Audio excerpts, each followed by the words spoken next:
আল্লাহর জন্য আর সালার কথায় ফরসের ভিতরে নিজের শরীরের লাল রক্ত কালো জমিনে মিটিয়ে দিয়ে যুগে যুগে ইসলামকে উদ্দিন রেখেছি, ইসলামের কালিমাকে আমরা বুলন্দ করেছি। সম্মানিত হাজিরিন, যে কেউ যখন ক্ষমতার স্বাদ পায়, আস্বাদন পায়, এই কথাগুলো বলতে হয়। ইতিহাসের সবচেয়ে নির্মম বাস্তবতা হলো ইতিহাস থেকে কেউ শিক্ষা নেয় না। কি বলেন, ঠিক কিনা? কেউ ইতিহাস থেকে শিক্ষা নেয় না। ব্রিটিশরা নেয় নাই, ব্রিটিশের হাত থেকে মুক্তি হয়ে পাকিস্তানিরা নেয় নাই। পাকিস্তানিদের হাত থেকে মুক্ত যে করেছিল এই বাংলার সর্বজন বিদিত নেতা, তিনিও নেন নাই। এরপরে যারা এসেছে তার কন্যা সন্তান লোকেরা কেউ কোনোদিন ইতিহাস থেকে শিক্ষা নেয় নাই।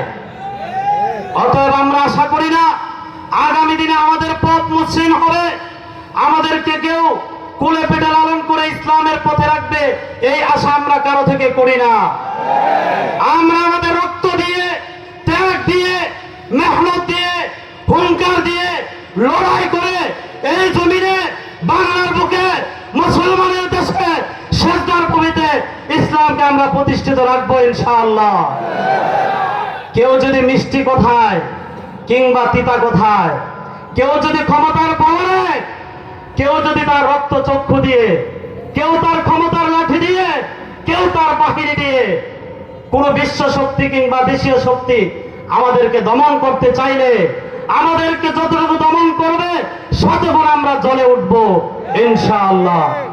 মুহতারাম হাজিরিন, মুসলমানের বুক এটা এক আকাশ পরিমাণ বড় হতে হবে।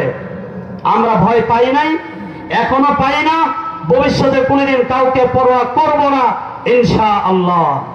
ঠিক আছে তো ইনশাআল্লাহ? যখনই বাতিলের পক্ষে কেউ দাঁড়াবে, ইসলামের বিপক্ষে কেউ দাঁড়াবে, সে মিঠা কথাই হোক, তিতা কথাই হোক, ক্ষমতায় বসে হোক, ক্ষমতার বাহিরে থেকে হোক, আমরা তার সঙ্গে পাঞ্জা লড়ে যাব ইনশাআল্লাহ। সবাই রাজি আছেন তো ইনশাআল্লাহ?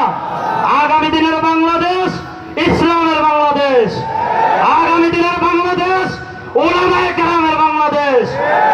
আগামী দিন যারা ক্ষমতায় উঠতে চায়, আজকে যারা ক্ষমতায় আছো, একবার যদি উলামায়ে কেরামের দিকে চোখ বাঁকা করে তাকাও, তোমাদের চোখ উপড়ে ফেলা হবে। ভাইরা আমার, আমরা কাকে ভয় করব? স্বৈরাচারের আমলে আমাদের রাহবারে মিল্লাত, কায়েদে মিল্লাত মুফতি ফজলুল হক আমিনী রাহমাতুল্লাহ আলাইহি পরিষ্কারভাবে বলেছেন, যদি বাংলাদেশে ইসলামের পক্ষে কথা বলতে গিয়ে কোন রক্তচক্ষু, কোন র্যাব, বিডিআর, আর্মি, বিজেপি আমার দিকে, আমার বাহিনীর দিকে, আমার ইসলামপন্থীদের দিকে চোখ তুলে তাকায়, চোখ উপড়ে ফেলা হবে। সুতরাং আমাদেরকে ভয় দেখাবেন না। আগুন যখন জ্বলে উঠেছে, ছাই চাপা দিলে ছাই চাপা আগুন আবারও জ্বলে উঠবে। কি বলেন, ঠিক কিনা? উঠবে ইনশাআল্লাহ। সংগ্রামী ভাইয়েরা, এই জমিনে, এই ভূখণ্ডে, এই ভারত উপমহাদেশে রক্ত দেওয়া, রক্তের ইতিহাস, এই কালো মাটিকে লাল করা আমাদের ইতিহাস, আমাদের থেকে সবাই শিখেছে।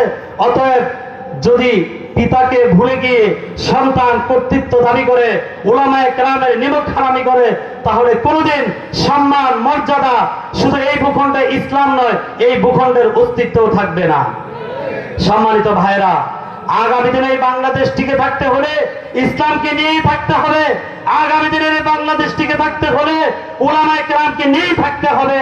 আগামী দিনের এই বাংলাদেশ, স্বপ্নের এই ভূখণ্ড 56,000 বর্গ মাইলকে টিকিয়ে রাখতে আমরা সকলে প্রস্তুত আছি তো ইনশাআল্লাহ?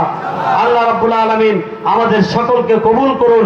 জালেমের বিপক্ষে, মজলুমের পক্ষে সমভাবে, সমকাতারে ইমানে ইসলামের পক্ষে লড়াই করে যাওয়ার তৌফিক দান করুন। সংগ্রামী সাথীগণ, এখন আমাদের সঙ্গে অত্যন্ত গুরুত্বপূর্ণ আলোচনা পেশ করবেন সারা বাংলার খ্যাতি সম্পন্ন বক্তা এবং মুনাজির ইসলাম, আমাদের শ্রদ্ধেয় বড় ভাই মুফতি লুৎফুর রহমান ফরাজি দামাত বারাকাতুহুমুল আলিয়া।